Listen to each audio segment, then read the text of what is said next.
আগের দিন নাইরে নাতি খাবলায় খাবলায় মিঠাই খাইতে চাইলেও আর চুরিদারি এখন আর সম্ভব না। এখন প্রত্যেকটা ঘরে ঘরে সাংবাদিক, প্রত্যেকটা মোবাইলওয়ালাই এক একটা সাংবাদিক। চুরি করবেন, মনে রাখবেন আগুন, ভালোবাসা আর দুর্নীতি, এই তিনটা জিনিস বুকে আসলে চাপা দিয়ে রাখা যায় না। এটা প্রকাশ পাবেই। আপনি দুর্নীতি করেছেন, প্রকাশ পাবেই, এবং লানত এই দুনিয়াতেই দেখবেন। আওয়ামী লীগের লানত দুনিয়াতে পাইতেছে না এখন, পাইতেছে না এখন। এমন একটা দল করলে জোরে বলতেও পারে না। লানত, আল্লাহ লানত দুনিয়াতেই দেখাচ্ছে। সেজন্য দুর্নীতি করে লাভ নাই। ছোট মন নিয়ে সমাজে চলতে হয়। দেখবেন দুর্নীতি করে এক সরকারি অফিসার, অনেক কোটি কোটি টাকার মালিক, এটা পুরান একটা শার্ট পরে ঘুরে এলাকায়, আর বউ বাচ্চারে লুকাইয়া শহরে রাখে, বিদেশে রাখে, আর নিজে একটা পুরান শার্ট পরে এলাকায় ঘুরে মাগরিব রক্ত বাজারে যায়, এলাকার মানুষ যেন সন্দেহ না করে। এমন সিদ্ধতের জীবন দুনিয়াতে আছে কোনো? সততার একটা আলাদা এক ধরনের আনন্দ আছে, একটা আলাদা এক ধরনের প্রশান্তি আছে।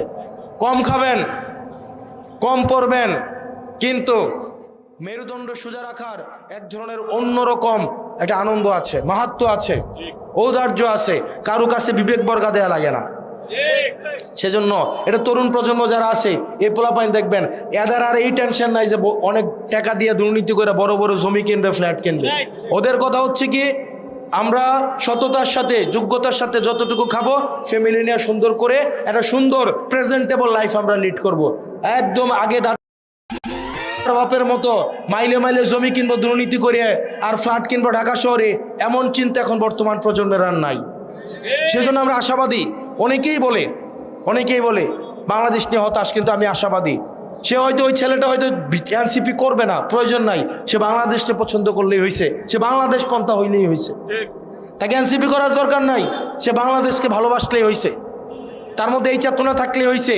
বিদেশে যেই টাকাটা পাঠাইয়া বাংলাদেশ থেকে প্রত্যেক বছর লক্ষ লক্ষ মানুষ বিদেশে চিকিৎসা নিতে যায়, অথচ এই সেবাগুলাই কিন্তু আমরা বাংলাদেশে যদি আমি ইনস্টল করতে পারতাম, তারা দেশেই চিকিৎসা করতো, দেশেই টাকাটা থাকতো। আমাদের বাংলাদেশটাকে ভালোবাসতে হবে। এই বর্ডারের ভিতরে যে ল্যান্ড, এই ল্যান্ডকে আমাদেরকে ধারণ করতে হবে, ওন করতে হবে। আমাদের যেন বিগেস্ট ড্রিম বিদেশে চলে যাওয়া না হয়। আমাদের উত্তর প্রজন্মকে জবাবদিহিতার আওতায় আনতে হবে। কেন এই তরুণ প্রজন্ম আগে